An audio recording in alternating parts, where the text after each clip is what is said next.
వహించి నడిపించమని, అయ్యా మీ నామమునకు మీరే ఘనత ప్రభావాలు పొందుకోమని ఎదురైన యేసుక్రీస్తు పరిశుద్ధ నామంలో అడిగి ప్రార్థిస్తున్నాను మా పరమ తండ్రి. ఆమేన్.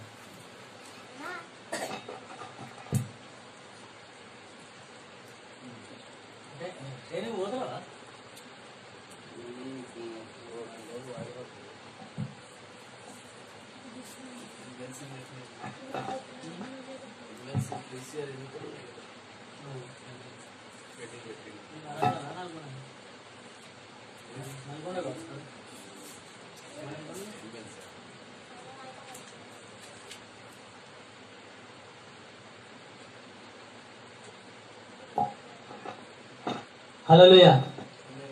దేవుణ్ణి స్తుతించుడి, ఎల్లప్పుడూ దేవుణ్ణి స్తుతించుడి. దేవుణ్ణి స్తుతించుడి, ఎల్లప్పుడూ దేవుణ్ణి స్తుతించుడి. ఆయన పరిశుద్ధాలయమందు, ఆయన పరిశుద్ధాలయమందు, ఆయన సకలమును ఆయన ప్రభ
హల్లెలూయా.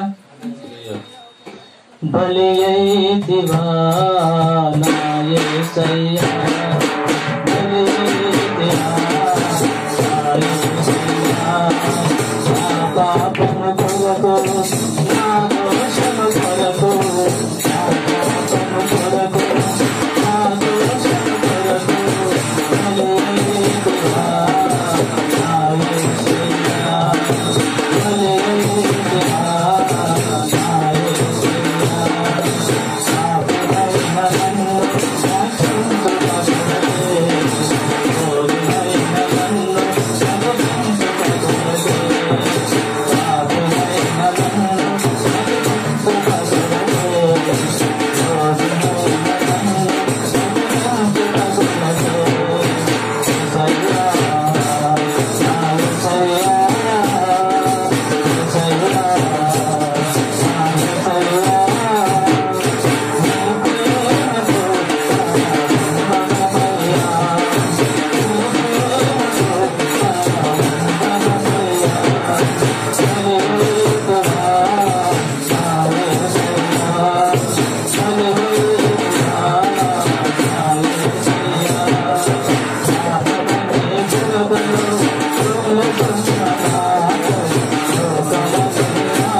ఎంత కృపామయుడవు యేసయ్యా, ప్రేమ చూపి నన్ను బ్రతికించినవయ్యా.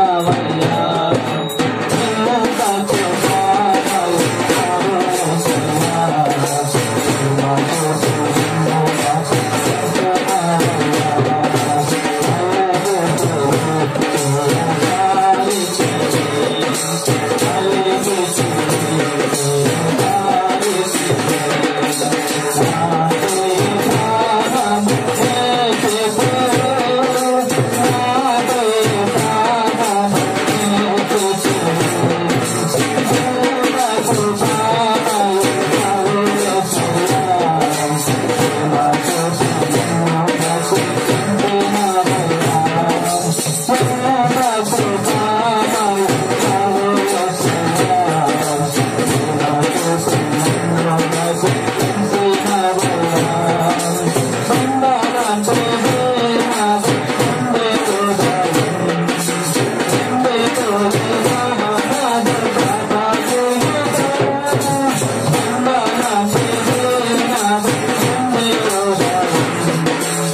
సుమధుర స్వరముల కానాలతో దూతల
ఆరాధనలోకి వెళ్ళిపోదాం.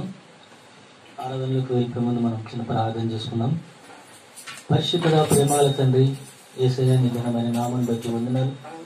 ఇంతవరకు ప్రభువా వాటి ద్వారా నాయన మీరు మహిమ పొంది ఉన్నారని నమ్మకం ఉంచినాం అయ్యా. ఆరాధనలో ప్రభువా మేము వెళ్ళిన ఇంటిగా ప్రభువా మా హృదయాలను నాయన తెప్పరిల్ల చేసి ప్రభువా ఆత్మతో సత్యముతో నాయన నేను ఆరాధించటకు సహాయం చేయండి. మా హృదయం నాయన మీ పాదల మీద కుమ్మరించే భాగ్యాన్ని దయచేయబడుతూ ప్రభువా నాయన. ఆరాధన చేస్తున్న ప్రతి ఒక్క బిడ్డతో మీరు మాట్లాడండి ప్రభువా తండ్రి. నాయన నలిగిన హృదయంతో ప్రభువా నాయన మీ సన్నిధానంలో ప్రభువా వెలిగిన మనసుతో ప్రభువా మీరు స్తుతించే భాగ్యాన్ని మీకు ఆరాధించే కృపను దయచేయమని యేసయ్య పరిశుద్ధ నామంలో అడిగి వేడుకుంటున్నాను మా పరమ తండ్రి. ఆమేన్.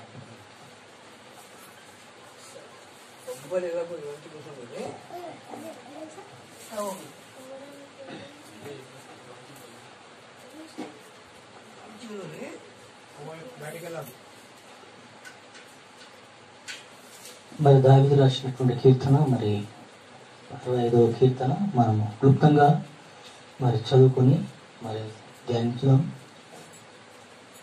దేవా, సియోనులో మౌనంగా ఉండుట నీకు స్తుతి చెల్లించుటే, నీకు మొక్కుబడి చెల్లింపవలసి ఉన్నది. ప్రార్థన ఆలకించువాడ సర్వశరీరులు నీ ఎదుగు వచ్చారు.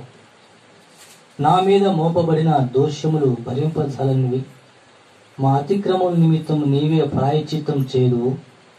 నీ ఆవరణంలో నివసించినట్లు నీవు ఏర్పరచుకొని చేర్చుకుని వాడు ధన్యుడు. నీ పరిశుద్ధాలయం చేత నీ మందిరంలోని మేలుల చేత మేము తృప్తి పొందేదము. మాకు రక్షణకర్తవైన దేవా, బూదిగంత నివాసం అందరికీ దూర సముద్రం మీదనున్న వారికి ఆశ్రయమైన వాడా, నీవు నీతిని బట్టి భీకర క్రియల చేత మాకు ఉత్తరమిచ్చుచున్నావు. బలముని నడికట్టుగా కట్టుకున్నవాడే తన శక్తి చేత పర్వతమును స్థిరపరచువాడు. ఆయనే సముద్రంలో ఘోషను వాటి తరంగములను ఘోషను అంచువాడు. జనముల అల్లరిని చల్లార్చువాడు. నీ సూచక క్రియలు చూసి దిగంత నివాసులను భయపడుదురు. ఉదయ సాయంత్రంలో ఉత్పత్తులకు నీవు సంతోషభరితముగా చేయుచున్నావు. నీవు భూమిని దర్శించి దానిని తరుపుచున్నావు. దానికి మహదైశ్వర్యం కలుగజేయుచున్నావు. దేవుని నది నీళ్లతో నిండి ఉన్నది. నీవు భూమిని అట్లా సిద్ధపరిచిన తర్వాత వారికి ధాన్యము దయచేయుచున్నావు. దాని దుక్కులను విస్తారమైన నీళ్లతో తడిపి దాని గనిమలను చదును చేయుచున్నావు. వానజల్లు చేత దానిని పదును చేయుచున్నావు. అది మొలకెత్తగా నీవు దానిని ఆశీర్వదించుతున్నావు. మటుకు మరి 10 వచనాలు మనం ధ్యానించుకుందాం. ఇక్కడ మొట్టమొదటిగా దావీదు మరి సియోనులో మౌనం గురుట నీకు స్తుతి చెల్లించుటే, నీకు మొక్కుబడి చెల్లించవలసి ఉన్నది. మరి ప్రార్థన ఆలకించువాడ సర్వశరీరులు నీ యొద్దకు వచ్చింది. దేవా, సియోనులో మౌనంగా అంటే సియోనులు అంటే ఆయన రాజ్యంలో మౌనంగా సమాధానముతో నీతితో ఉన్నట్లయితే మరి ఆయనకు స్తుతి చెల్లించడని మరి దావీదు సెలవిస్తూ ఉంటున్నాడు. నీకు మొక్కుబడి చెల్లించవలసి ఉన్నది. మొక్కుబడి చాలా మంది అనుకుంటారు అన్యులాగా మరి ముడుపులు కడతారు చూడు, ఆ విధంగా మొక్కుబడి ఇస్ నాట్యం. మొక్కుబడి అంటే ప్రార్థన, ఇస్ ప్రేయర్. ప్రార్థన చాలా విలువైనటువంటిది. చాలా మంది భక్తులు ప్రార్థన ద్వారా కొన్ని విజయాలు మరి చూచారు. ప్రార్థన ద్వారా కొన్ని అద్భుత కార్యములు చూచారు. దావీదు ప్రతినిత్యము మరి దేవునికి ప్రార్థిస్తూ ఉన్నాడు. మొక్కుబడులు నీ హృదయమైన బలపీఠము మీద నీ ప్రార్థన అనేటువంటి మొక్కుబడులు బలి అర్పణలు ఉండాలి. నీ హృదయము అనే బలిపీఠం పడిపోయిందంటే అక్కడ ప్రార్థన లేనట్టే. అందుకే ఇక్కడ ఏమంటారు, నీకు మొక్కుబడి చెల్లించవలసి ఉన్నది. ప్రార్థన ఆలకించువారా సర్వశరీరులు నీ వద్దకు వచ్చేదరు. ప్రార్థన ఆలకించువారా, ఎస్, మనం ఎప్పుడైతే దేవునికి ప్రార్థిస్తామో అప్పుడు మన ప్రార్థన దేవుడు వింటాడు. ఎలా వింటాడు దేవుడు మన ప్రార్థన? నీ దోషములను కప్పుకొని నువ్వు దాచుకున్నట్లయితే దేవుడు నీ ప్రార్థన ఆలకించడు. నీ దోషములు కప్పుకొనగా నువ్వు వాటిని ఒప్పుకొని విడిచిపెట్టి వినయంతో విన్నవించుకుంటే దేవుడు నిత్యంగా దేవుడు నీ ప్రార్థన ఆలకిస్తాడు. నీ ప్రార్థనకు జవాబు వస్తుంది. చాలా మంది అంటారు, ఎన్నిసార్లు ప్రార్థన చేసినా నాకు జవాబు రావట్లేదయ్యా, నాకు జవాబు దొరకట్లేదయ్యా అంటారు. దేవుడు నా మీద పగబట్టిండేమో అని అంటారు. చాలా మంది నేను చూశాను అనగా ఆ మాట అనగా, అమ్మ దేవుడు పగబట్ట, నువ్వు ఇప్పుడు ఈ సమయం వరకు నువ్వు భూమి మీద ఉండనే ఉండవు. దేవుడు పగబట్టిండి అనడానికంటే నాలో ఎలాంటి లోపం ఉన్నదో అది నువ్వు సరిచూసుకో. నీ జీవితాన్ని వెనక్కి వెళ్ళి చూసుకుంటే అందులో ఏదైనా నువ్వు దోషాన్ని ఒప్పుకోక మరి దేవుని ఎదుట విడిచిపెట్టగా ఉన్నాయేమో అది సరి చేసుకోమని చెప్పినప్పుడు ఆమె మౌనంగా అయిపోయింది. అందుకే సర్వశరీరులు ప్రార్థన ఆలకించువారు సర్వశరీరులు నీ యొద్దకు వస్తారు. నీ యొద్దకు వచ్చిన తర్వాత, ఆ దేవుని యొద్దకు వచ్చిన తర్వాత మనం ఏం చేస్తాము? దేవుడు మనల్ని ఏ విధంగా మరి మారుస్తాడు? పూర్ణ హృదయంతో పరిశుద్ధంగా మారుస్తాడు. అందుకే ప్రార్థన ఆలకించువారు సర్వశరీరులు నీ యొద్దకు వస్తారు. మనవులు ఆలకించువారు సర్వశరీరులు నీ యొద్దకు వస్తారు. ఎస్, మనం ప్రార్థించినప్పుడు దేవుడు మన ప్రార్థన ఆలకిస్తాడు. అందుకే యోహాను సువార్తలో అంటాడు, నా యందు మీరును మీ యందు నేను, నా మాట నిలిచి ఉండడం మీకు ఏది ఇష్టమో అడుగుడి, అది నేను ఇస్తాను. అంటే ఆత్మీయ సంబంధమైనటువంటి ఏ కోరికను కోరుకున్నా ఏవడినా దేవుడు ఇస్తాడు. కానీ దేవుడికి ఇష్టమైన కోరికలు కోరుకుంటే దేవుడు ఇవ్వడు. కాబట్టి ఇక్కడ ఏమంటాడు? ప్రార్థన ఆలకించే వారు సర్వశరీరులు నీ యొద్దకు వస్తారు. నా మీద మోపబడిన దోషములు భరింపదననివి, మా అతిక్రమణ నిమిత్తం నీవే ప్రాయశ్చిత్తం చేయదు. నీ ఆవరణలో నివసించినట్టు నువ్వు ఏర్పరచుకొని చేర్చుకుని వాడు ధన్యుడు. నీ పరిశుద్ధాలయం చేత, నీ మందిరంలోని మేలుల చేత మేము తృప్తి పొందుతున్నాము. ఇక్కడ దేవుని యొక్క కృపను వర్ణిస్తూ ఉంటున్నాడు దావీదు. ఇక్కడ చివరికి మనం చూసినట్టు 6వ వచనంలో, బలమునే నడికట్టు కట్టుకుని వాడై తన శక్తి చేత పర్వతమును స్థిరపరచువాడు ఆయనే. ఆయనే బలం తెచ్చుకునేవాడు. ఆయనే మన పాపములను మన దోషములను క్షమించువాడై ఉంటున్నాడు. ఇక్కడ మనం చూసినట్టుంటే 7వ వచనం నుంచి చూస్తూ ఉంటే దేవుడు మరి సృష్టిని ఏ విధంగా చేశాడు, ఏ విధంగా వర్షాన్ని ఇచ్చాడు, విత్తనములను ఆశీర్వదించాడు, దాని గనిమలను ఏ విధంగా చదును చేశాడు, వాన జల్లు చేత ఏ విధంగా తృప్తి చేశాడు, సృష్టిని గురించి దావీదు మాట్లాడుతున్నాడు. ఎస్, మానవుడు దేవుడు సృష్టించక ముందే మానవుడికి ఏవైనా అక్కరలు అవసరాలు ఉన్నాయో దేవుడు వాటి అన్నిటినీ తయారు చేశాడు. హల్లెలూయా, హల్లెలూయా. నిద్రపోతారు అందరూ? హల్లెలూయా, హల్లెలూయా.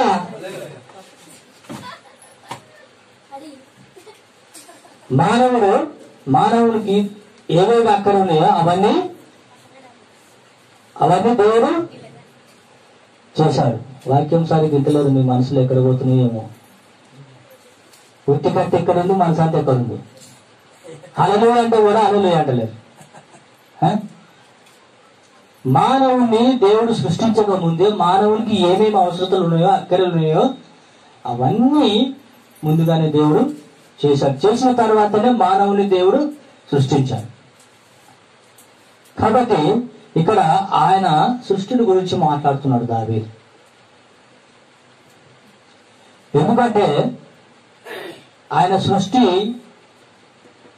అమూల్యమైనటువంటి, ఆయన చేసిన అద్భుతములు, సృష్టిలో ఆయన చేసిన గొప్ప గొప్ప అద్భుతములు ఈ రోజు శాస్త్రజ్ఞుడు కనిపెడుతున్నాడండి.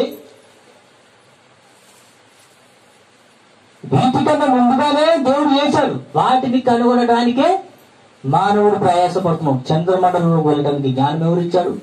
యేసు ప్రభువు ఇచ్చాడు. ఎందుకు? దేవుడు ఎంత గొప్ప కార్యములు ఆకాశ మండలంలో దేవుడు చేశాడన్నటువంటి తెలుసుకోవాలంటే అవిటి కనుగొనే శక్తిని దేవుడు శాస్త్రజ్ఞులకు ఇచ్చాడు. ఇంకా గొప్ప గొప్పవి కనిపెట్టారు. కాబట్టి సృష్టిని సృష్టించలో ఆ దేవుడిచ్చిన సృష్టిని కనిపెట్టడానికే శతబద్ధాలుగా ప్రయత్నాలు చేస్తున్నారు. ఇంకో విషయం తెలుసా? సూర్యమండలాన్ని దాటే ప్రయత్నం చేస్తున్నాడు మానవుడు. ఏంటంటే సూర్యమండలాన్ని దాటే ప్రయత్నం చేస్తున్నాడు. మనుషుల్ని దేవుడు సృష్టించిన మనిషికే ఇంత జ్ఞానం ఉంటే దేవునికి ఎంత జ్ఞానం ఉండాలి చూడండి. అందుకే దావీదు దేవుని యొక్క సృష్టిని సృష్టిస్తూ దేవుని కొనియాడుతుంది. దేవా, నాకు వచ్చిన నిందలు చూడు, నాకు వచ్చిన ఆపదలు చూడు. దేవునికి ప్రార్థిస్తున్నాడు, దేవునికి మొరపెడుతుంటున్నాడు. నిజంగా ఈ రోజు నువ్వు ఎవరికి మొరపెడుతున్నావు? నువ్వు ఎవరి దగ్గరికి వెళ్తున్నావు? నువ్వేం పని చేస్తున్నావు? దేవుడి మందిరానికి వస్తున్నావు, పాటలు పాడుతున్నావు, సపోర్ట్లు కొడుతున్నావు, అన్ని విధాలు చేస్తున్నావు. కానీ నీ వ్యక్తిగత జీవితంలో దేవుని దృష్టికి నువ్వు ఎలా ఉన్నావు? నీ వ్యక్తిగత జీవితంలో ఆయనకు నువ్వు ఎలా కనబడుతున్నావు? దేవుడు అన్ని ఈ ప్రవర్తన అంతటిని ఆయనే కనిపెట్టి చూస్తూ ఉంటున్నాడు. కాబట్టి ఈరోజు మనం బ్రతికి ఉన్నామంటే ఆయన కృప, ఆయన దయ ఉంటుంది. కాబట్టి మనమందరము ఆయన సన్నిధిలో మోకరించి దేవుణ్ణి ఆరాధన చేద్దాం. ప్రతి విషయంలో మనం దేవుణ్ణి ఆరాధన చేద్దాం. ప్రతి విషయంలో నువ్వు కనిపెట్టి ఆయన యొక్క మహిమ కొరకు నువ్వు కనిపెట్టి నిశ్చయంగా దేవుని యొక్క మహిమను నువ్వు చూస్తావు. సీయోనులో నువ్వు దేవునితో కలుసుకోవాలంటే నీ హృదయము పరిశుద్ధంగా ఉండాలి, నీ జీవితము పరిశుద్ధంగా ఉండాలి, నీ తలంపు పరిశుద్ధంగా ఉండాలి, నీ నడవడిక పరిశుద్ధంగా ఉండాలి, నీ మాట పరిశుద్ధంగా ఉండాలి. కాబట్టి దేవుడు పరిశుద్ధుడైన దేవుడు మనల్ని ఏర్పరచుకున్నాడు కనుక, ఆయన మనల్ని ఎన్నుకున్నాడు కనుక మరి ఆ దేవునికి ఇష్టమైన బిడ్డలుగా మనం జీవిస్తాం. కాబట్టి ఆత్మీయుడవే, ఆత్మీయురాలువే, కానీ నీ క్రియలు ఎలా ఉన్నాయి మనం ఒకసారి తలంచుకొని మన దేవుని సన్నిధిలో ఆరాధన చేద్దాం. ఆత్మీయుడుగా కనబడుతున్నావు, ఆత్మీయ ముసుగు వేసుకుంటున్నావు, కానీ నీ హృదయంలో మరి కుళ్ళు పట్టిపోయింది, నీ హృదయం పాకుడు పట్టిపోయింది. కాబట్టి నీ ఆత్మీయ జీవితం ఎలా ఉంది? అసలు సిసలైన ఆత్మీయ జీవితం నీకుంటే నిశ్చయంగా దేవుడు నీ ప్రార్థన ఆలకిస్తాడు, నీ మనవులు ఆలకిస్తాడు. కాబట్టి ఆరాధన చేసుకుని ప్రతి ఒక్కరూ మనం దేవుని సన్నిధిలో ఆరాధన చేసి, ప్రభువా నా నడవడిక, నా ప్రవర్తన, ప్రభువా నా తలంపులు, నా ఆలోచనలు నాయన నీకు ఆయాసకరంగా ఉన్నాయా, నీకు దుఃఖకరంగా ఉంటుంది ప్రభు, దయతో క్షమించు నాయన. నిజమైనటువంటి ఆరాధన ప్రభువా ఆత్మతో సత్యంతో నాయన నేను ఆరాధించే భాగ్యాన్ని దయచేయండి. దేవా నా తండ్రి, నాయన ఈ జీవితం శాశ్వతమైనది కాదు ప్రభువా. నాయన నేను కొన్ని రోజులే నాయన ఈ జీవితంలో బ్రతికేది నాయన. ఎక్కువ రోజులు బతకలంటే అయితే 60 సంవత్సరములు, అయితే 70 సంవత్సరములు, అధిక బలము నేడల 80 సంవత్సరములు అయినా వాటి వైభవము, వాటి జీవితము అంతా ఆయాసమే, దుఃఖమేనా ప్రభువా. నాయన మేము ఎగిరిపోయేటి వాటి వారు ప్రభువా, నువ్వు స్థిరంగా ఉండేటువంటి దేవుడు నా ప్రభువా. అని మనం ప్రతి ఒక్క మన హృదయాన్ని పరిశీలన చేసుకున్నాం. నిజమైన క్రైస్తవ బిడ్డలుగా బ్రతకాలని దేవుడు కోరుచున్నాడు. నీవు నేను మనం అందరం పరిశుద్ధంగా బ్రతకాలని దేవుడు ఆరాటపడుతున్నాడు. కాబట్టి మనం అందరం మొదటగా స్త్రీల నుంచి దేవుని ఆరాధన చేయండి. హల్లెలూయా, స్తోత్రం. Thank you Jesus. మొదటగా స్త్రీల నుంచి ఇద్దరు ఆరాధన చేయండి, తర్వాత పురుషుల నుంచి ఇద్దరు ఆరాధన చేయండి. Thank you Meena, thank you my master. స్తోత్రం ప్రభా. తండ్రి నీకు వందనాలు ప్రభా.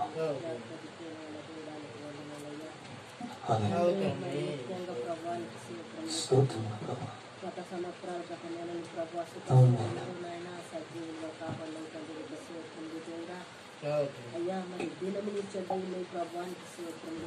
స్తోత్రం నా తండ్రి, పరిశుద్ధాత్మ తండ్రి. హల్లెలూయా, హల్లెలూయా, స్తోత్రం ప్రభా. అవును తండ్రి, అవునైనా దేవానికి వందనాలు, స్తోత్రం. పరిశుద్ధాత్మ తండ్రి, ఎందుకంటే ప్రభు మేము ఈ లోకంలో ఉన్నాం తండ్రి, నీకు వందనాలు. అవును లోకంలో నుంచిన తండ్రి, నీ బిడ్డగా చేసుకున్న మమ్మల్ని ఏరుగా చేసుకున్న దేవుడానికి స్తోత్రం నాయన, స్తోత్రం నీ బిడ్డగా చేసుకుని అవును తండ్రి. ప్రభా నీ వెలుగులో నన్ను వాడుకుంటున్నావు అంటే తండ్రి ప్రభువా క్షమించండి. నేను యాపటిగా ప్రతి ఆరాధన ఆలోచించడానికి మీకు స్తోత్రం. నన్ను ప్రభానికి ప్రభువా నా తండ్రి, అయ్యా నీ కొరకు నేను మేము తిన్నని మార్గంలో వెళ్ళటకు సహాయం చేయండి. ఆయన నా కొరకు నన్ను స్తోత్రం స్తోత్రం స్తోత్రం స్తోత్రం. నా దేవుడానికి స్తోత్రములు తండ్రి. దేవా తండ్రి, జీవిస్తున్న నా భక్తులు ప్రభా నీ వెలుగులకు నన్ను థ్యాంక్ యూ తీసుకున్న లార్డ్, దేవుడానికి థ్యాంక్ యూ స్తోత్రములు జీసస్. తండ్రి. అయ్యా నీ కొరకు ఎత్తుకున్న తండ్రి ప్రభువానికి స్తోత్రం చెల్లించుకుంటున్నాం. అయ్యా నన్ను నా తండ్రికి స్తోత్రములు దేవా నన్ను హల్లెలూయా. కాపాడి నీ వెలుగులో నా తండ్రి నన్ను స్తోత్రం స్తోత్రం స్తోత్రం. తండ్రి నాయన నువ్వు ఎంతో ఆయన అద్భుత కార్యాలు చేసిన దేవుడానికి వందనాలు తండ్రి. అవును ప్రభువా, అయ్యా ఎంత సాయం చేసినా అవును నాయన. తండ్రి నువ్వు చేసిన సాయం తండ్రి నేను ఏమిచ్చి దేవుడానికి వందనాలు. స్తోత్రం నా తండ్రి. నువ్వు ఏమి ఇచ్చిన నా తండ్రి నీ రుణం నేను తీర్పలేను నాయన సాలలేను ప్రభానికి స్తోత్రములు తండ్రి. నాయన నువ్వు అవును తండ్రి. ఇచ్చిన రక్షణ ప్రభా నీ వద్దకు నేను అత్యంత వరకు నా తండ్రి నేను ఏ విధంగా అయితే నాయన నేను అవును ప్రభా. ప్రభా బాప్టిజం తీసుకున్నప్పుడు నా తండ్రి ఏ విధంగా నేను సాక్షిగా ఉంటాను నాయన నీతో స్తోత్రం దేవుడానికి వందనాలు. అలాంటి సాక్షి నా తండ్రి నీ వద్ద ఖచ్చితంగా నేను కాపాడుకునే బాధ్యత అవును బలం తండ్రి. శక్తిని అనుగ్రహించమని అన్ని విషయాల తోడని కొద్ది ఆరాధన కానీ యేసు పరిశుద్ధులను ఆరాధిస్తున్నాము నా కన్నా ఆమేన్. హల్లెలూయా. హల్లెలూయా. పరిశుద్ధుడా, పరిశుద్ధుడా, పరిశుద్ధుడా. స్తోత్రం నా తండ్రి. తండ్రి, నీ పాదముల కాడ మొరపెడుతున్నది. Thank you Jesus. నాయనానికి స్తోత్రములు ప్రభా. గడిచిన దినాలు, గత నెలలు, గత వారాలు అవును తండ్రి, ప్రభా. గంటలు, నిమిషాలు తండ్రి మమ్మల్ని కాపాడుకున్నామంటే మీ దయనే నీకు అవును తండ్రి. మీరే దేవుడానికి స్తోత్రములు ప్రభా. గొప్ప దేవుడా నేను ఎంత దాన్ని కాదు అవును ప్రభా, నీకు స్తోత్రం. స్తోత్రం తండ్రి. ఏర్పాటు చేసుకున్న దేవుడానికి వందనాలు మీకు స్తుతులు, స్తోత్రాలు తండ్రి. అవును ప్రభా. అయ్యా నన్ను పరీక్షించు, పరిశోధించు, పరిశీలన చేసి స్తోత్రం తండ్రి తండ్రి. ఆయాసకరమైంది ఏదున్నదో తండ్రి తీసే దేవుడా. యేసు రక్తం ఇచ్చి దయతో క్షమించి మన్నించు, కరుణించు దేవుడానికి స్తోత్రములు ప్రభా. స్తోత్రం నా తండ్రి. అయ్యా నా తండ్రి నా దేవుడా నేను ఎందుకు పనికిరాను నాయన అవును తండ్రి, నీకు వందనాలు. స్తోత్రం. అయ్యా నా తండ్రి నా పాపములకు లోక పాపములకు తండ్రి నువ్వు సచ్చినవు సమాధానం స్తోత్రం నా తండ్రి. తిరిగి లేచిన దేవుడు నువ్వే తండ్రి నీకు స్తోత్రం. ప్రేయిస్తాను ప్రేయిస్తాను. తిరిగి లేచినందుకు తండ్రి నాకు నీకు హల్లెలూయా హల్లెలూయా. నాయన లేకుండా దొరికేదిగా తండ్రి నీకు స్తోత్రములు ప్రభా. నాయన నా తండ్రి నాయన ప్రేయిస్తాను నీకు ప్రేయిస్తాను. వందనాలు స్తుతులు తండ్రి. నా దేవుడా హల్లెలూయా కరుణామయుడా, హల్లెలూయా. దయామయుడా, కృపామయుడా నీకు స్తోత్రములు ప్రభా. స్తోత్రం స్తోత్రం నేను ఏమి స్తోత్రం. చెల్లించలేను తండ్రి నా ఇరిగి నడివారుగా నీకే సమర్పించుకుంటున్నాను. యేసు నామమున ఆరాధించి వేడుకుంటున్నాను తండ్రి. ఆమేన్. స్తోత్రం నా తండ్రి.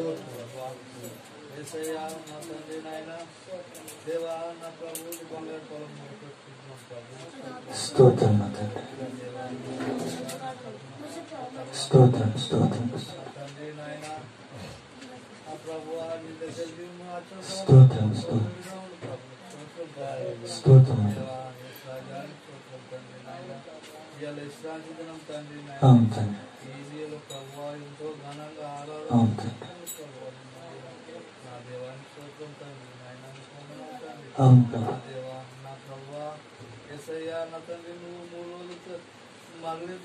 అవును తండ్రి. స్తోత్రం. అవును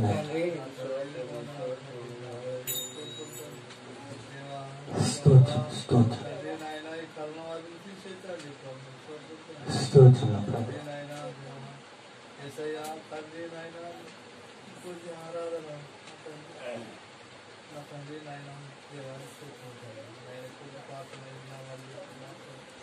ఆమేన్. పరిశుద్ధుడా స్తోత్రం స్తోత్రం. పరలోకమందున నా కన్న తండ్రి సర్వశక్తిమంతుడా స్తోత్రం ప్రభా. స్తోత్రం ప్రభా. అయ్యారికి స్తోత్రములు నా కన్న తండ్రి గడిచిన దినములు గడిచిన సమయం హల్లెలూయా హల్లెలూయా. నాయన మమ్మల్ని క్షణాలను కాపాడి నా స్తోత్రం. కన్న తండ్రి మధ్యాహ్న సమయంలో అవును బిడ్డలతో కలిసి ఆరాధించడానికి మంచి సమయం నాకు ఇచ్చినందుకు నీకు వెళ్ళలేని స్తోత్రం. చెల్లించుతున్నాను నా కన్న తండ్రి నీకు స్తోత్రములు. అయ్యా మరి ఇప్పుడైతే ప్రభా మా కొరకు ఈ లోకం కొరకు ప్రభా నీకు అవును. నీ కుమారుడైన యేసుక్రీస్తు పరమును విడిచి భూలోకం వచ్చి కన్యమరి అవును గర్భంలో తండ్రి. పడిన పాపలను పనులు చేసి మా పాపముల కొరకు లోక అవును పాపముల తండ్రి. కొరకు తండ్రి మరి నాయనా నా తండ్రి 33 సంవత్సరాలు ఇక్కడ త్యాగం చేసి అవును తండ్రి. సమలమై నాయనా మాకు నా తండ్రి నిత్య జీవం ఇచ్చిన అవును ప్రభా నీకు స్తోత్రములు నాయనా తిరిగి లేచి మాకు నిత్య జీవం ఇచ్చినందుకు నీకు వెళ్ళలేని కృతజ్ఞత స్తోత్రం స్తుతులు చెల్లించిన దేవా నీకు స్తోత్రములు అయ్యా హల్లెలూయా. ఇంతటివన్నీ ఆపటివన్నీ ప్రభా నాకన్నా అవును తండ్రి తండ్రి. నీకు స్తోత్రములు అయ్యా మా కొరకైన ప్రభా నీ కుమారు రక్తం కార్చి మా పాపాలని కడిగి వేసిన అవును తండ్రి నీకు స్తోత్రములు ప్రభా నా తండ్రి స్తోత్రం అయ్యా మరి నాయన తిరిగి లేచేపటికే ప్రభా మాకు నిత్య జీవము దొరికింది నాయన నిన్ను ఆరాధించే సమయం మాకు దొరికింది దేవానికి స్తోత్రములు అవును తండ్రి. అయ్యా నిన్న కన్న తండ్రి నీకు స్తోత్రములు ప్రభా స్తోత్రం అయ్యా నువ్వు చేసిన త్యాగానికి ప్రభా మేము ఏమి ఇవ్వగలము తండ్రి నీకు స్తోత్రములు స్తోత్రం నాయన మేము ఏమి చెల్లించడం చేరుకోలేము కానీ ప్రభా మా ఎరిగిన మరి హృదయాన్ని నీకు సమర్పించుకోమని యేసు పరిశుద్ధ నామమున ఆరాధిస్తున్నాను నా కన్న తండ్రి ఆమేన్. హల్లెలూయా. పరిశుద్ధుడ ప్రేమగల తండ్రి యేసయ్యా నీకు వందనాలు. ప్రభువా నా తండ్రి అనునిత్యము నాయన నన్ను పరిశీలిస్తున్న దేవానికి వందనాలు. నా నడకను నా పడకను ప్రభువా నా జీవితం ప్రభువాను వెరిగి ఉన్న దేవుడు ప్రభానికి స్తోత్రం. నా ప్రభువా నా తండ్రి అలనాడు ప్రభువా దావీదైతే ప్రభువా చేయవలసిన తప్పులు చేసి ఏమి ఎరిగినట్టు ఉన్నప్పటికీ నాతాను ప్రవక్తను పంపించి తన తప్పును తెలియజేసినప్పుడు ప్రభువా అతడు తన వస్త్రములు చింపుకొని పశ్చాత్తాపడ్డాడు ప్రభువా. నీ ఉగ్రతను తండ్రి తప్పించుకున్నాడు ప్రభువా. నాయన ఈ రోజు నాయన మేము తప్పు చేసి పాపాలు చేసి నాయన మరి మేము ఆత్మీయులుగా కనబడుతున్నాము నాయన. ఒకవేళ మా పొరపాట్లను మా లోట్లను తీసివేసి ప్రభువా నీ ఉగ్రతను భరించే శక్తి మాకు లేదు నాయన. ప్రభువా నా తండ్రి నాయన నీ ఉగ్రతకు నాయన తాలిన వాడేవాడు ప్రభువా. అయ్యా నా తండ్రి నాయన నాయన నీవు మమ్మల్ని నేర్పరచుకున్న విధానం బట్టి స్తోత్రం ప్రభువా. నీ రక్షణను బట్టి వందనాలు స్తోత్రాలు ప్రభువా. దేవా మా పాపముల కొరకు నాయన నువ్వు కలువరి శిలువలో ప్రాణం పెట్టిన దేవుడు ప్రభువా. నాయన ప్రభువా నీ పరిశుద్ధమైన రక్తాన్ని నాయన బొట్టు బొట్టుకు కాల్చి అవుతారని స్తోత్రం ప్రభువా. అనేక చిత్రహింసలు పడ్డ నాయన యేసయ్యా మాకు బదులు నాయన నువ్వే పడ్డవు ప్రభువా. అయ్యా నీ ప్రేమ ఎంత గొప్పది, ఎంత అమూల్యమైన గొప్ప తండ్రి నాయన. నీవిచ్చిన రక్షణ ప్రభా నేనేమి ఇవ్వగలను ప్రభా. ఏమీ లేనటువంటి దీనుడను దరిద్రుడు ప్రభా. ఇదిగో తండ్రి నా పాపం విరిగి నలిగిన వృద్ధాన్ని నీ పాదంలో పెడుతూ నీ యేసుక్రీస్తు పరిశుద్ధ నామములో అడిగి ఆరాధిస్తున్నాను మా పరమ తండ్రి. హల్లెలూయా. చిన్న పాట పాడుకున్నాం.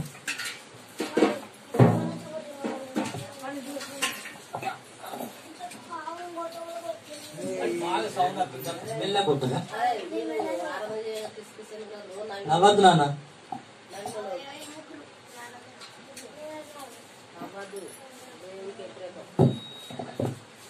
హల్లెలూయా.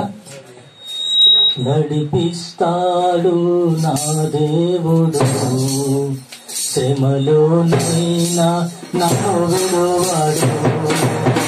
నడిపిస్తాడు నా దేవుడు శ్రమలోనైనా నన్ను విడువడు.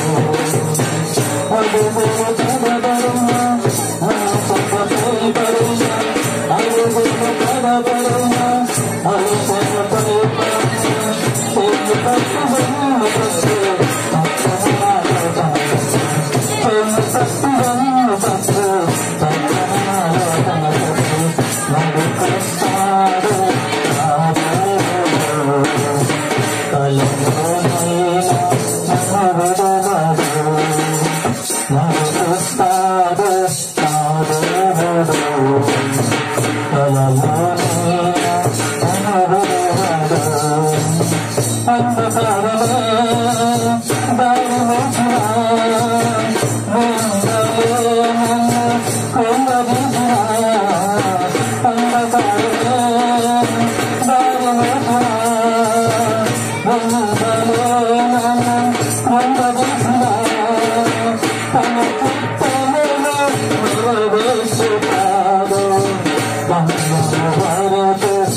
చేస్తాడు నడిపిస్తాడు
దేవుని వాక్యంలోనికి మనం వెళ్దాం. బైబిల్ ఎక్కడ? ఈరోజు మరి క్రైస్తవ పాస్టర్ల మీదకి చాలా నిందలు వస్తున్నాయి. రాజమండ్రిలో పాస్టరు ఒక అమ్మాయిని మరి రేప్ చేశాడని మరి కళ్యాణ్ అక్క గారు, దేవునికి విరోధమైనటువంటి వ్యక్తి, ఆమె మరి హన్నీ జాన్సన్ గారికి మరి ఏ విధంగా సంధిస్తాడు అనేటువంటిది విషయానికి వస్తే అన్ని జాన్సన్ గారు మాట్లాడారు. ఏ విధంగా అంటే, అక్క కళ్యాణ్ అక్క గారు, మేము సంధిస్తున్నాం, తప్పు చేసిన వాడు ఎవడైనా సరే శిక్షకు అర్హుడు అని చెప్పారు. మరి కళ్యాణ్ అక్క గారికి మా మీద చాలా ప్రేమ, మాపై చాలా మరి ఆసక్తిగా ఉన్నటువంటిది. మరి డిచ్కి బాబా మరి ఫోన్లో ఒక సహోదరుడితో అసభ్యకరంగా మాట్లాడుతున్నప్పుడు ఈ కళ్యాణక్క స్పందించలేదు.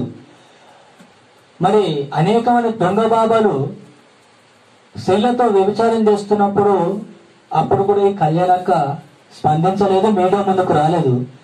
మరి క్రైస్తవులు ఎవరైనా తప్పు చేస్తే మరి కళ్యాణక్క గారు ముందుకు వచ్చి మరి మీడియాతో మాట్లాడతారు. కాబట్టి మరి క్రైస్తవుల పట్ల ఉన్నటువంటి ప్రేమ ఈ డిచ్కి బాబాలు వీళ్ళంతా మరి దొంగ బాబాలు తప్పు చేసినప్పుడు ఎందుకు స్పందించలేదు కళ్యాణక్క గారు మాట్లాడారు. అంటే ఆమెకు అంత పగ క్రైస్తవులంటే. చాలా సంగతులు జరుగుతున్నాయి ఈ ప్రపంచంలో, మనకు తెలియట్లేదు కానీ చాలా జరుగుతున్నాయి. దేవుని రాకడ కూడా మరి సమీపించి ఉన్నది. కాబట్టి ఎందుకు అంటే దేవుని రాకడ సమయంలో ఏమేమి జరుగుతాయి దేవుడు ముందుగానే మనకు తెలియజేశాడు. కాబట్టి వాటన్నిటిని మనం దృష్టిలో పెట్టుకొని మనము ఆత్మీయ స్థితిని కోల్పోకుండా ఆయనకి ఇష్టమైన బిడ్డలుగా బ్రతకడానికి మనం ప్రయత్నం చేస్తాం. ఈరోజు మొన్న మరి అనితక్క, మరి సునీల్ అన్న, పెద్దన్న మరి జ్వరం వస్తే మామూలు జ్వరం అని అనుకున్నాడు, కానీ జ్వరం బాగా వచ్చేసింది. డాక్టర్ గారు తీసుకెళ్తే షుగర్ వ్యాధి అని చెప్పారు, కిడ్నీ కూడా పాడైపోయిందని తెలుసు. మరి దయచేసి ఆయన కోసం మీరు ప్రార్థించాలి. ఎందుకంటే వీళ్ళంతా దేవుని పట్ల నిర్లక్ష్యం చేసిన వ్యక్తులు, దేవుని సన్నిధికి సరిగా రారు. దేవుని విశ్రాంతి దినాన్ని వాళ్ళు ఆత్మతో భయభక్తులతో పాటించారు. కాబట్టి ఇలాంటి కష్టాలు వచ్చినప్పుడు, ఇలాంటి వ్యాధులు వచ్చినప్పుడు దేవుడు కావాలన్న. అంతకుముందు దేవుడు ఆరోగ్యం ఇచ్చినప్పుడు, అన్ని విధాల దేవుడు ఇచ్చినప్పుడు దేవుని నిర్లక్ష్యం చేసిన వారు. ఏనాడు ఆ మాసం పూర్ణానికి దేవుని సన్నిధికి వచ్చేవారు. వాళ్ళు కూడా వాళ్ళు కూర్చున్నారు. ఆదివారం ప్రయాణాలకు వెళ్ళడం, ఆదివారం పెళ్లిళ్ళకి వెళ్ళడం, దేవుడి సన్నిధిలో చిన్న చూపు చూశారు. మన శరీరంలో ఒక్కొక్క పార్ట్ కొన్ని లక్షల విలువ చేసే పార్ట్. మన శరీరం అంత విలువైనటువంటి శరీరం మనది.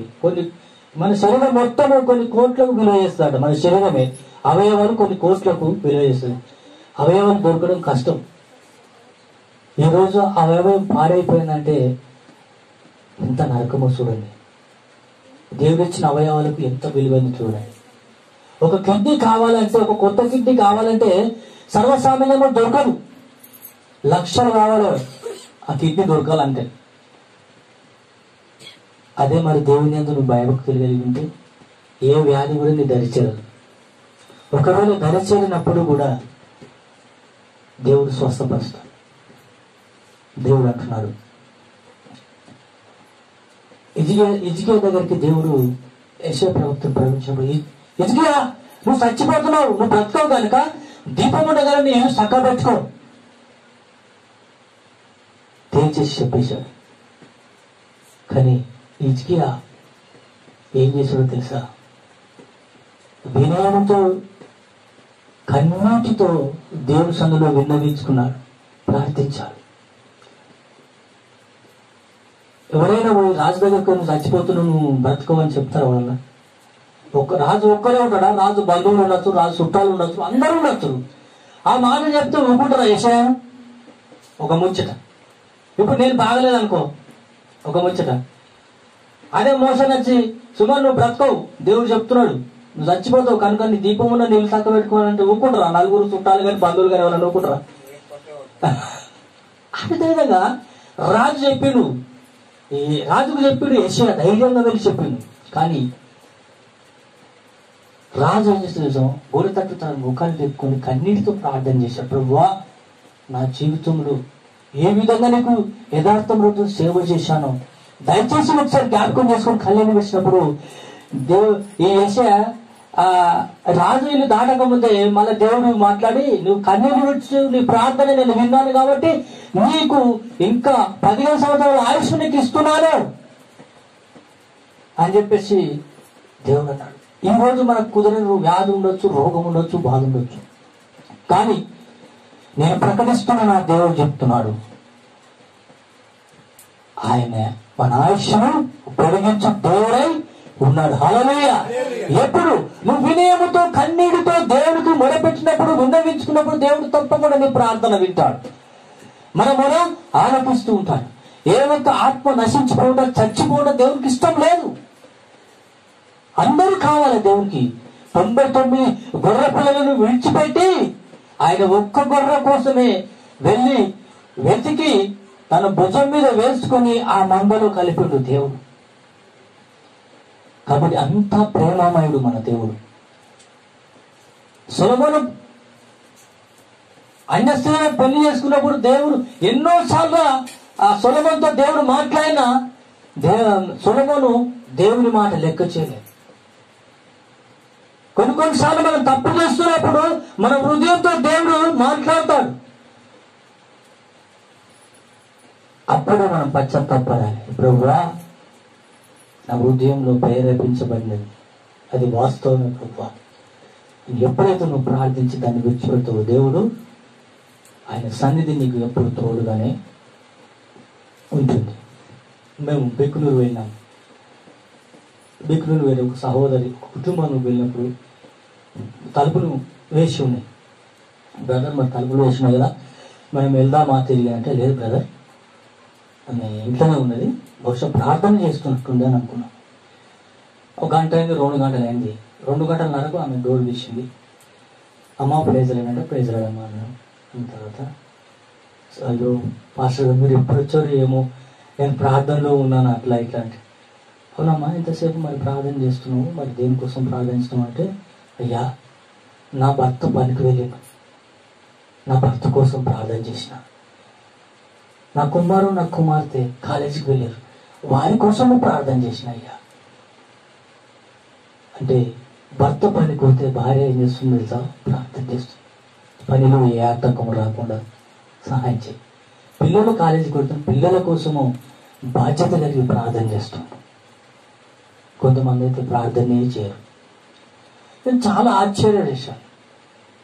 ఆమె మాట్లాడుతూ ఏం చేసింది, వంట చేసింది, అక్కడ కూటమి ఏర్పాటైంది. కూటమి కూడా ప్రార్థన చేసి ఒక కూటమి ముగించుకొని మేము వచ్చేసాం. నాకు చాలా ఆశ్చర్యం వేసింది.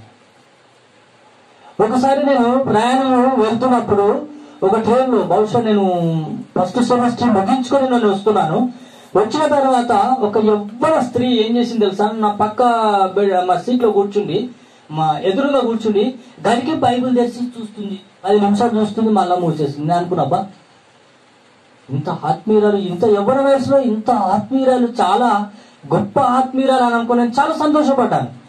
మళ్ళీ 10 నిమిషాల తర్వాత మళ్ళీ ఇంకా చూస్తుంది, మళ్ళీ 10 నిమిషాలు చూసి మళ్ళీ బైబిల్ చూస్తున్నా. అబ్బా ఏ అధ్యాయం చదువుతుంది సహోదరు అనుకున్నాను.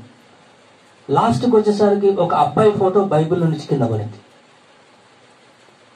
ఏంటంట ఒక ఫోటో కింద పడింది.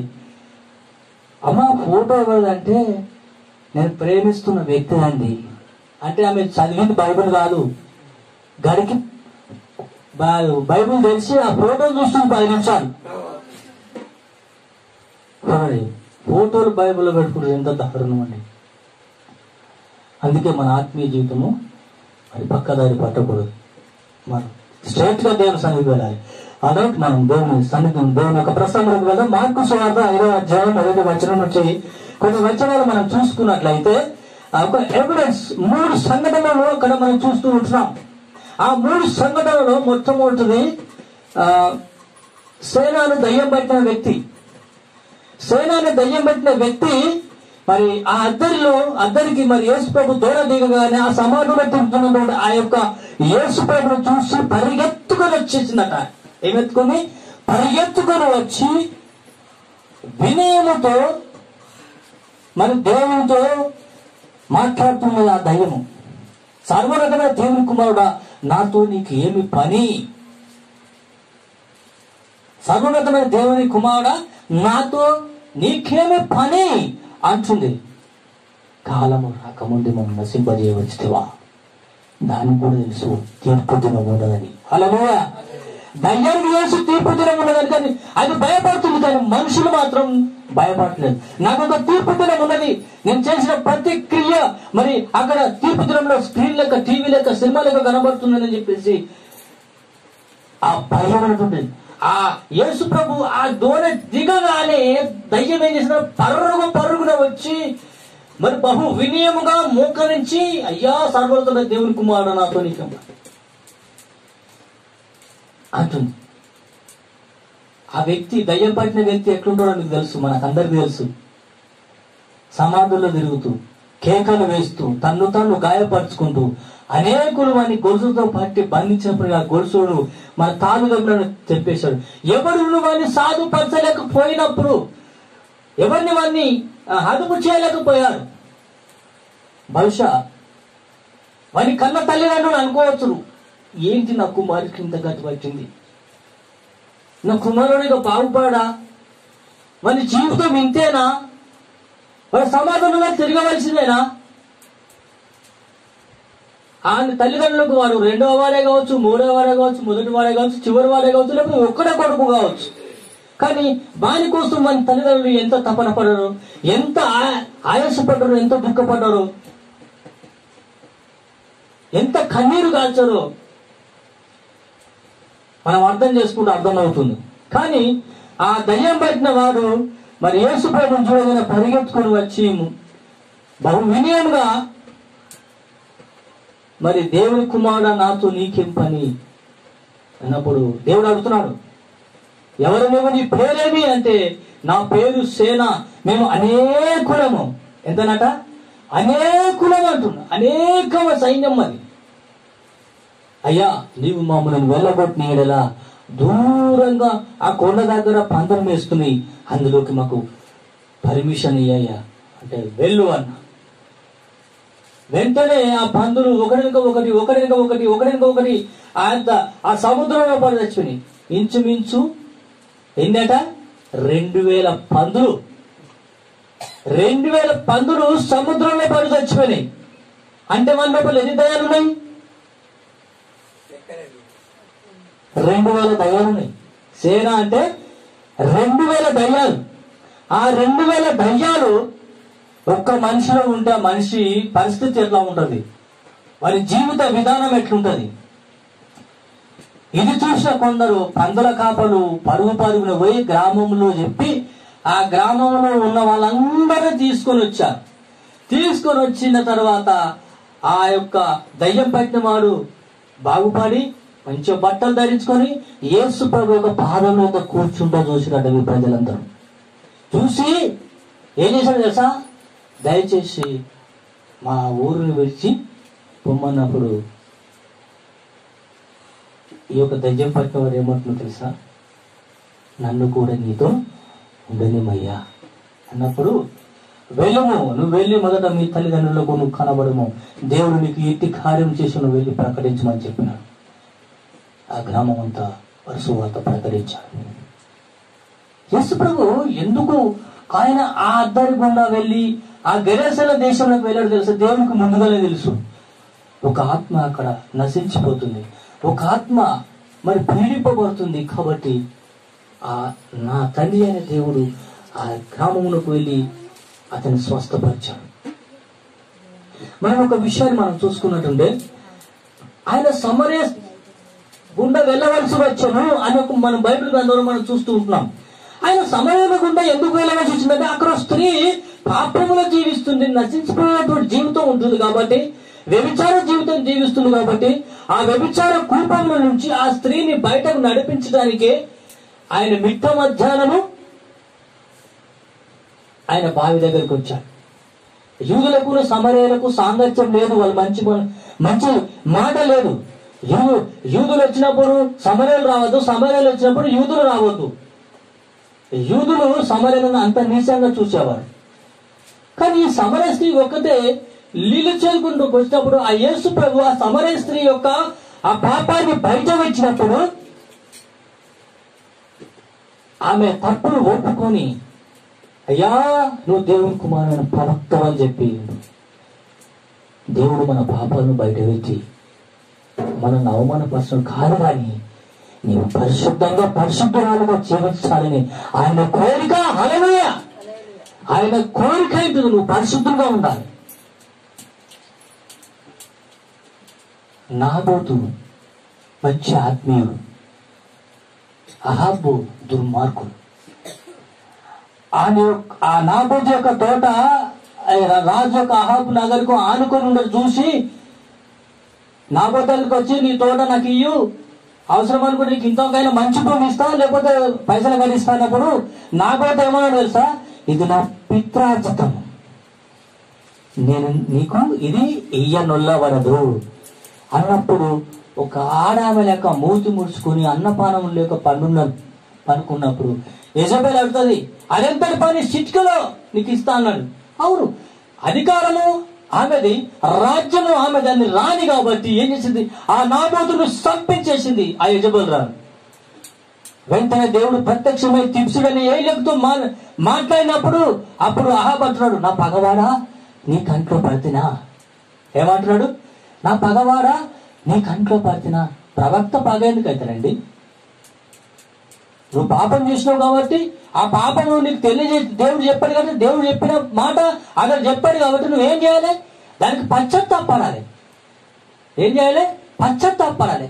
ఒక సేవకుడు చేసిన తప్పు బయలుపరిచినప్పుడు చెప్పినప్పుడు నువ్వేం చేయాలి? ఆ సేవకుడికి తిరగబడద్దు.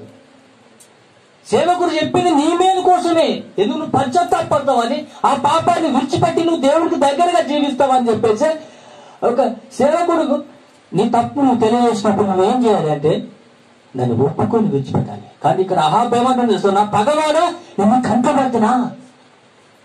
ఏలియా అహాబుకు పగవాడు అవుతాడా? అతని మార్గం వేరు, ఇతని మార్గం వేరు. అతను చేసిన తప్పును మరి ఏలియా తెలియజేసినందుకు నా పగవాడు అంటున్నాడు. ఇది ఎంతటి దారుణం అండి. అలాగనే దేవునికి ఇష్టం లేదు, ఏ ఒక్క ఆత్మ నశించుకోవడం ఇష్టం లేదు. తన తప్పును బయట పెట్టి, తన పాప జీవితాన్ని బయట పెట్టి, తన పాప జీవితం నుంచి పరిశుద్ధమైన జీవితంలోకి ఆ యొక్క సమరస్తిని తీసుకొచ్చింది యేసు ప్రభు. రెండవ ఎవిడెన్స్ నేను చెప్తాను. రెండవ ఎవిడెన్స్ అంటే యాయీరు. ఈ యాయీరు ఏం చేశాడో తెలుసా? సమాజపు మందిరపు అధికారి. ఈ అధికారుల యొక్క సిద్ధాంతాలు వేరు, యేసు ప్రభు యొక్క సిద్ధాంతాలు వేరు. యేసు ప్రభు యొక్క మాట సమాజ మందిరపు అధికారి పట్టించుకో. ఈ శాస్త్రులు కానీ పరిశీలన కానీ వారి యొక్క సిద్ధాంతాలు వేరు. ఆ సమాజపు మందిరపు అధికారి ఒక కుమార్తె సావసిద్ధమై ఉన్నది. ఆయన సమాజం మందిర అధికారమే కావచ్చు, ఆయనకు ఎంత డబ్బు ఉండొచ్చు, అనేక హాస్పిటల్ తన కుమార్తెను బట్టి చూపెట్టచ్చు. డాక్టర్ చెప్పేశాడు, మేము చేయవలసిన ప్రయత్నం మేము చేశామండి. ఇక మీద దేవుని దయ. ఎవరి దయనట? దేవుని దయ. అనేక హాస్పిటల్ తెంపేసి చూపించాడు, కానీ తన కుమార్తె సావసిద్ధమైంది. ఒక పక్క యేసు ప్రభు దగ్గర వెళ్దామంటే తన సిద్ధాంతాలు అడ్డొస్తున్నాయి, తన బంధుమిత్రులు జ్ఞాపకం వస్తున్నారు. యేసు ప్రభు యొక్క సిద్ధాంతాలు వేరు, ఆయన యొక్క మార్గం వేరు, వీళ్ళ యొక్క మార్గాలు వేరు. కాబట్టి ఆలోచన పడ్డాడు. ఎవరు?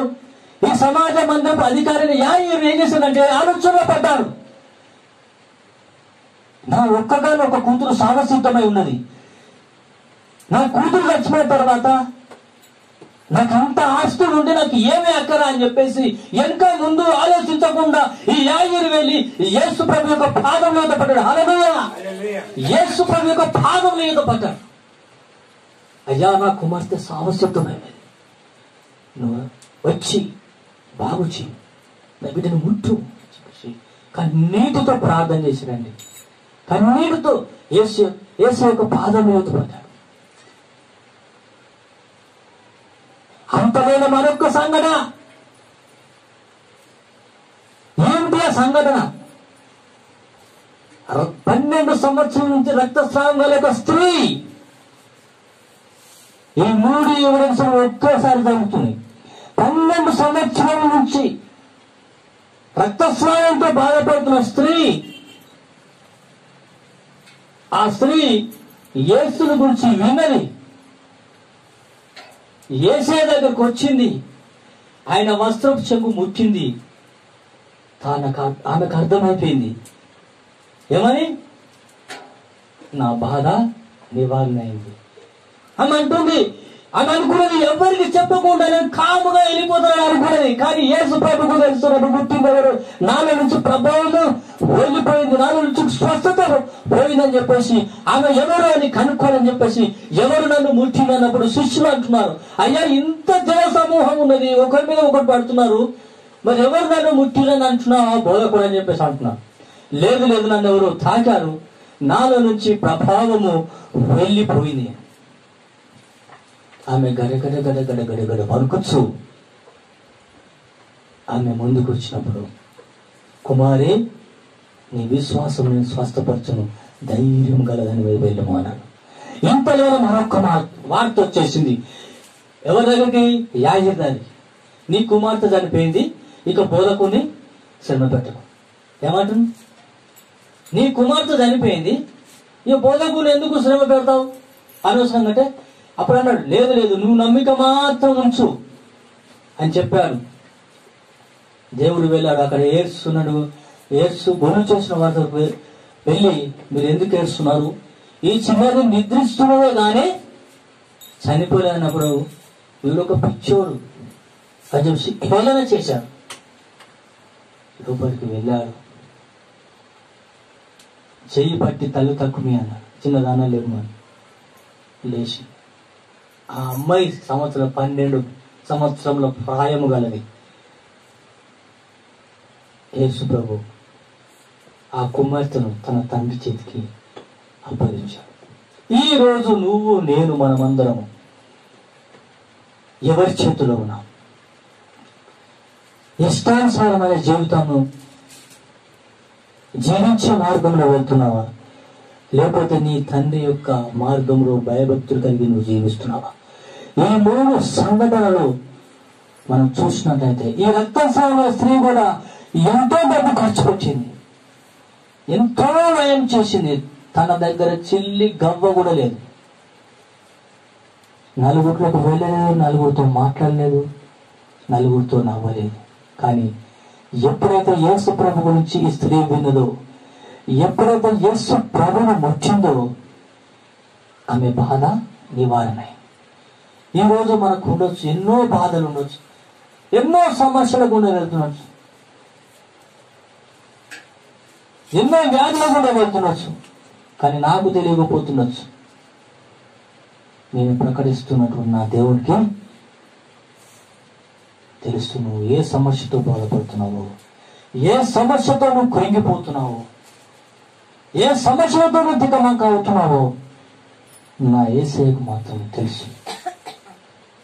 కాబట్టి మనకు సమస్య వచ్చినప్పుడు, మన కష్టాలు వచ్చినప్పుడు ఏం చేయాలి? విశ్వాసముతో ప్రార్థన చేయాలి, విసుకగా ప్రార్థన చేయాలి, ఎడతెగక ప్రార్థన చేయాలి. ప్రార్థన విసుకోవద్దు, ఎడతెగకుండా మనం ప్రార్థన చేయాలి. ఏం చేయాలి? ఎడతెగకుండా ప్రార్థన చేయాలి. ప్రార్థన ప్రాముఖ్యమైనటువంటిది. ఒక విషయం నేను మీకు చెప్పి ముగిస్తాను.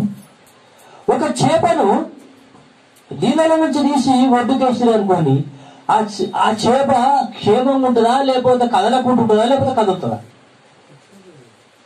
నీళ్ళ కోసం అదేం చేస్తుంది? తపన పడుతుంది. ఎట్లా అదే నీళ్ళలో వేసినాం అనుకో, నాకు ఏ అవస్థ ఉండదు, సాపిగా వెళ్ళిపోతుంది. అలాగే ప్రతి విశ్వాసకి ప్రార్థన అని కూడా చాలా ఇంపార్టెంట్. ఒకవేళ మనం ప్రార్థించకపోతే ఏమవుతుందట? ఆత్మీయ జీవితము ఎండిపోతుందట. ఏమవుతుందట? ఆత్మీయ జీవితము ఎండిపోతుంది. యేసుప్రభు అన్నాడు, నేను నిజమైన ద్రాక్షవల్లిని, తీగలు మీరు. నాలో నిలిచి ఉంటేనే మీరు ఫలించగలుగుతారు. నాలో నిలిచి లేకపోతే మీరు తీగ వల్ల బయట పారవేయబడతారు. అంటే అర్థం ఏంటి? ఆత్మీయ జీవితం, స్పిరిచువల్ లైఫ్, ఆత్మీయ జీవితం గురించి దేవుడు మాట్లాడుతున్నాడు. నువ్వు ఆత్మీయ జీవితంలో ఎండిపోయి ఏం చేస్తావు? ఒకసారి రాలిపోతే ఏం చేస్తారు? అటు వాటిని మనుషులు తీసుకెళ్లి అగ్నితోటి కాల్చేస్తారు. అవునా కాదా? కాల్చేస్తారు. అందుకనే మన ఆత్మీయ స్థితి ఏ విధంగా ఉందో మనం ప్రతిరోజు చెక్ చేసుకోవాలి. ఏం చేయాలి? ప్రతిరోజు చెక్ చేసుకోవాలి. అప్పుడే నువ్వు ద్రాక్షవల్లిలో అతకబడి ఉంటావు, నువ్వు ఫలించుతావు, అభివృద్ధి చెందుతావు, నూరంతలుగా నువ్వు ఫలిస్తావు. ఎప్పుడు? నువ్వు క్రీస్తులో ఉంటే. నువ్వు క్రీస్తులో లేకపోతే నువ్వు ఎండిపోతావు. యాయీరు దేవుని తెలుసుకున్నాడు, దేవుని అద్భుతాన్ని కన్నులారా చూశాడు. తన కుమార్తె బ్రతికినుట ఆయన కన్నులారా చూశాడు. ఏ సిద్ధాంతాలు పనిచేసేయండి యాయీరుకు? ఏ సిద్ధాంతాలు తన కుమార్తెను రక్షించాయండి యాయీరును? ఏ సిద్ధాంతాలు రక్షించలేదు. తన బంధువులు వచ్చి రక్షించలేరు, శాస్త్రుల పరిచయం వచ్చి తన బిడ్డను బ్రతికించలేదు. ఎప్పుడైతే యాయీరు యేసయ్య పాదల యొద్ద పడి కన్నీరు గార్చారో, జీవం గల దేవుడు ఆ కుమార్తెను బ్రతికించాడు. ఈ రోజు నువ్వు దేవునితో సహవాసం కలిగి ఉన్న నీవు, దేవునితో అతకబడిన నీవు, దేవుడు నిన్ను చావనివ్వడు. హల్లెలూయా! ఆయన నిన్ను బ్రతికిస్తాడు. నువ్వు నిజంగా వినయంతో విన్నవించుకొని కన్నీటితో నువ్వు హిజ్కియా ప్రార్థిస్తే నిశ్చయంగా దేవుడు నీ ప్రార్థన ఆలకిస్తాడు. నువ్వు దేవుని యొక్క అద్భుతమైన కన్నులారా చూస్తావు. నేను అనుకున్నావు, శనివారం నాడు సాయంత్రము నాకు నడుము పట్టుకుంది, నీరు కాకుండా ఇట్లా ఇసురు రౌతో ఇసురు కొడుతున్నాడు. నాకు కలుపుమని కనిపించలేదు, కానీ బాగా నొప్పి లేచింది. మార్నింగ్ దాకా అసలు నాకు వర్షం అన్న ఫోన్ చేసింది. అప్పటి వరకు దాకా కూడా నాకు ఈ నడుము నొప్పి స్వస్థపడలేదు. ఈ నడుము నొప్పి అసలు నవ్వుకుంటూ అన్నతో మాట్లాడుతున్నాడు, కానీ నా అవస్థ నాకే ఉన్నది. అప్పుడు ఒకటే ఒక మాట, ప్రభువా నేను నీకు ఇష్టమైతే నీ సన్నిధిలో నేను గడపాలని నీ చిత్తమైతే ప్రభువా, ప్రార్థన అయిపోయినంత వరకు నా నడుము నొప్పి నీ స్వాధీనంలో పెట్టుకో ప్రభువా అని ప్రార్థించాను. ప్రార్థించి 15 నిమిషాల వరకు మెల్లమెల్లగా నొప్పి కంట్రోల్ అయింది. నువ్వు దేవుని హృదయపూర్వకంగా అయితే ఎప్పుడైతే అడుగుతావో దేవుడు నిశ్చయంగా నీకు తోడుగా ఉంటాడు. నిశ్చయంగా దేవుడు నీ ప్రార్థన ఆలకిస్తాడు. ఈ 3 సంఘటనలు మనం జరుగుతున్నప్పుడు మనము నేర్చుకున్న ఆత్మీయ పాఠం ఏమిటంటే, నువ్వు దేవుని యుద్ధకు వస్తేనే తప్ప నువ్వు బాగుపడలేవు. నువ్వు దేవుని యుద్ధకు వస్తేనే తప్ప నువ్వు స్వస్థత పొందుకోలేవు. This is spiritual meaning. ఇది ఆత్మీయమైన సత్యము. ఎప్పుడైతే యేసు ప్రభు కథ నువ్వు ఎన్ని తిరిగినా ఫలితం మాత్రం శూన్యం. ఎప్పుడైతే నువ్వు యేసు క్రీస్తు యొక్క ఆయన పాదముల యొద్దకు వస్తూ ఆయన యొక్క రెక్కల కిందకు నువ్వు ఎప్పుడైతే వస్తావో నీకు అద్భుతమైన స్వస్థత, నీ ప్రార్థనకు జవాబు, నీకు సమాధానము, నీకు సంతోషము దేవుడు నీకు అనుభవిస్తాడు. నువ్వు దేవుని ఎదుకు రాకుండా నువ్వు ఎన్ని సొంత ప్రయత్నాలు చేసినా నీ ప్రయత్నం విఫలమవుతుందే తప్ప అది సఫలము కానేదు. కనుక మన సమస్యను తీసుకెళ్ళి ఆ దేవుని ముందు పెడదాం. మనకున్న ఇబ్బందులను తీసుకెళ్ళి ఆయన పాదం మీద పెడదాం. మరే స్త్రీ, మన రక్తస్రావం గల స్త్రీ కూడా యేసయ్య దగ్గరకు వచ్చింది. యాయీరు కూడా యేసయ్య దగ్గరకు వచ్చాడు. ఒక్క దయ్యం పట్టిన వ్యక్తి దగ్గరికి మాత్రమే యేసు ప్రభు తనంతట తాను వచ్చి అతన్ని స్వస్థపరిచాడు. కాబట్టి మనము దేవుని మీదకు వస్తే దేవుడు మనం స్వస్థపడతాడు. ఏ రకంగా నువ్వు దేవుని మీదకు వస్తావు, ఏ అర్హతతో నువ్వు దేవుని మీదకు వస్తావు, ఎప్పుడైతే నువ్వు యథార్థంగా, ఎప్పుడైతే నువ్వు నీతిగాను దేవుని సన్నిధిలో నుండి దేవుని మీదకు వస్తే దేవుడు నేను స్వస్థపడతాడు. కాబట్టి మనమందరం కలిసి మనం దేవుని దగ్గరికి వెళ్ళినట్లయితే మన సమస్యలన్నీ, మన ఇరుకు ఇబ్బందులను మన దేవుడు చెప్పుకున్నట్లయితే నిశ్చయంగా దేవుడు మనల్ని ఆదరించేవాడై ఉన్నాడు. ఆయన ఆదుకునేవాడై ఉన్నాడు. ఆయనకు నిత్య ఆశ్రయ దుర్గం అయి ఉన్నాడు. కాబట్టి ఆయన రెక్కల కిందికి మనం వెళ్ళినప్పుడు మనకు నివాసం అనేటువంటిది, ఆ సమస్యలకు పరిష్కారం అనేటువంటిది మనకు దొరుకుతుంది. రండి, అందరు తలలు వచ్చి కళ్ళు మూసుకొని మనం ప్రార్థన చేసుకుందాం. అందరికీ పరిశుద్ధుడైన ప్రభువా, నీ అద్భుతమైనటువంటి నామాన్ని బట్టి వందనాలు, స్తోత్రాలు. అయ్యా నా తండ్రి, నీ ఎడల భయభక్తులు కలిగిన వారిని నువ్వు విడిచిపెట్టే దేవుడు కాదు ప్రభువా. నాయన 3 సమస్యలు ప్రభువా నువ్వు పరిష్కరించిన దేవుడు ప్రభు అని వందనాలు. 3 సమస్యలు ప్రభువా నాయన నువ్వు విడగొట్టేసిన దేవుడు నా ప్రభువానికి స్తోత్రాలు. ప్రభువా నా తండ్రి, నాయన ఏ సమస్యలను ప్రభు యాయీరు బాధపడ్డాడు, ఏ సమస్యతో ప్రభు నాయన రక్తస్రావం గల స్త్రీ బాధపడిందో తండ్రి, ఏ సమస్యతో ప్రభు నాయన గగన దేశంలో నాయన దయ్యము పెట్టేవాడు ఆ దయ్యము సమస్యలతో బాధపడుతున్నాడు తండ్రి. వీటన్నిటి నుంచి నాయన విడుదల అనుగ్రహించినావు, నీకు స్తోత్రాలు. స్వస్థత ఇచ్చినావు తండ్రి. ఆయన చనిపోయిన యాయీరు కుమార్తెను తిరిగి బ్రతికించిన దేవుడు ప్రభు, నీకు స్తోత్రాలు. ప్రభువా ఈ రోజు మా జీవితాల్లో ప్రభువా నాయన మా కలిగిన సమస్యలు, ఇరుకులు, ఇబ్బందులు అన్నిటినీ తొలగించగల దేవుడు వహించిన ప్రభు, నీకు స్తోత్రాలు. నాయన మా ఆత్మీయ జీవితంలో నువ్వు పరిశీలిస్తున్న దేవుడు నా ప్రభువా. దేవా మా చూపులో పరిశుద్ధత దయచేయండి, మా మాటలో ప్రేమ దయచేయండి ప్రభు, నీకు స్తోత్రాలు. మా నడవడిక పరిశుద్ధమైనదిగా ఉంటకు సహాయం చేయండి, మా తలంపులు పరిశుద్ధమైనగా ఉంటకు సహాయం చేయండి ప్రభు, నీకు స్తోత్రాలు. అయ్యా నా తండ్రి, మా వలన ప్రభు ఇతరులు ప్రభు నీ సన్నిధికి వచ్చి రక్షించబడే భాగ్యాన్ని దయచేయండి. చెప్పబడిన వాక్యం నాయన ప్రతి హృదయంలో ఫలింపచేయండి నాయన, 100 ఫలించినట్లు సహాయం చేయండి ప్రభు, నీకు స్తోత్రాలు. నాయన ఈ వాక్యం ద్వారా మాతో మాట్లాడిన విధానం బట్టి నీకు స్తోత్రం చెల్లించుకుంటాం నాయన. ఎంతటి వారమైన తండ్రి ప్రభు చివరకు నీ దగ్గరకు వస్తేనే మా సమస్యలకు పరిష్కారం దొరుకుతుంది నా ప్రభువా. నాయన మేము నీ యుద్ధ నుంచి మేము తొలగిపోకుండా సహాయం చేయమని వాక్యాన్ని తండ్రి విన్న బిడ్డలే ప్రభువా మీరు ఆశీర్వదించమని, అపవాదినైన సాతానుడు ఇటు వాక్యాన్ని వారి గురించి దొంగలించకుండా వారి కార్యాలను లయపరచమని, మీ నామములకు మీరే గనుక ప్రభావం పొందుకోమని నజరేయుడైన యేసుక్రీస్తు పరిశుద్ధ నామములో అడిగి వేడుకుంటున్నాను మా పరమ తండ్రి, ఆమేన్. హల్లెలూయా. మనం పాట పాడుతాం. మరి కానుకలు దేవుని సన్నిధిలో మనం సమర్పించుకుందాం.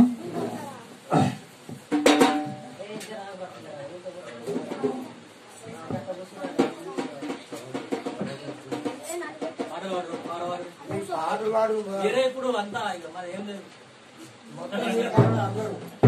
ఆటవాడు చెల్లెత్తాయి, ఆటవాడు రాదు, మరి ఆటవాడే మంది కూడా ఎవరికైనా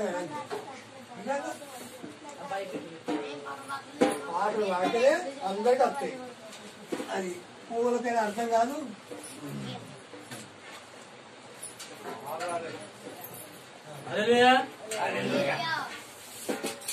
యేసునందు ఉన్న వారికి ఎల్లప్పుడూ జయమే. యేసునందు ఉన్న వారికి ఎల్లప్పుడూ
కానుకల కోసం మరి పూర్ణక్క ప్రార్థన చేస్తుంది. ఇచ్చిన కానుకలు దేవుడు ఆశీర్వదించినట్లు, ఇచ్చిన బిడ్డలను దేవుడు ఆశీర్వదించినట్లు మరి అక్క ప్రార్థన చేస్తుంది. Thank you Jesus in the wonderful might. స్తోత్రం తండ్రి, నాయన స్తోత్రం. అవుతండి అవుతండి నాయన. Praise the Lord. Thank you Jesus. అవును అవునండి.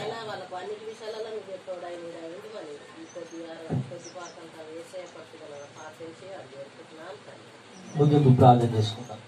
పరిశుద్ధుడ, ప్రేమ గల తండ్రి, జీవం గల ప్రభువా యేసయ్య, నీ అద్భుతమైనటువంటి కార్యాలను బట్టి వందనాలు, స్తోత్రాలు ప్రభువా. నా తండ్రి నాయన, చెప్పబడిన వాక్యం ఇచ్చిన కానుకలను బట్టి వందనాలు. నీ బిడ్డలు మీరు ప్రేమించి ఇచ్చిన కానుకలు దయతో మీరు జ్ఞాపకం చేసుకుని ప్రభునికి స్తోత్రాలు. ఆయన ఇచ్చిన బిడ్డలకు నాయన మీరు ఎంతగా ఫలించినట్లు సహాయం చేయండి. వచ్చేస్తున్న పని పాటల్లో మీరు తోడు ఉండండి ప్రభునికి స్తోత్రాలు. నాయన న్యాయవంతంగా ప్రభు నీ సన్నిధానానికి నాయన మరి మీ కానుకలు తీసుకొచ్చి బహుగా ఆశీర్వదించబడినట్లు సహాయం చేయండి ప్రభునికి స్తోత్రాలు. ప్రభు నా తండ్రి నాయన యేసురాజా, ఈ కుటుంబాలను మీరు జ్ఞాపకం చేసుకుని ప్రభునికి వందనాలు. దేవ వారి సమస్యలు, వారి ఇబ్బందులను వాటన్నింటినీ తొలగించిన ఆయన సమాధానం దయచేయండి, నెమ్మది దయచేయండి. అపవాదికి అపజయం కలిగించిన ఆయన వాడు ఒకవేళ మా ఆరోగ్యం మీద దెబ్బ కొడుతుండొచ్చు, ఆర్థిక పరిస్థితుల మీద దెబ్బ కొడుతుండొచ్చు, కానీ నీవు గొప్ప దేవుడు ప్రభువా, వాడిని తుత్తువేలుగా చేసే దేవుడు ప్రభువా. నాయన యేసయ్యా, ఈ బిడ్డలను నాయన మీ చేతులకు సమర్పించుకుంటున్నాను తండ్రి. వెళ్తున్న నాకును తోడుగా ఉన్న ప్రభునికి స్తోత్రం. అయ్యా నీ రాకడ ఆలస్యం అయితే, నీ చిత్తమైతే నాయన మేమందరం మరొకసారి కలుసుకొని నీ ఉన్నతమైన నామాన్ని స్తుతించే భాగ్యాన్ని మాకు దయచేయమని ఈ బిడ్డలందరినీ ఆయన మీ చేతులు సమర్పించుకోవచ్చు. యేసు క్రీస్తు పరిశుద్ధ నామములో అడిగి వేడుకుంటున్నారు మా పరమ తండ్రి. ఆమేన్. హల్లెలూయా. అందరికీ వందనాలు, అందరికీ వందనాలు.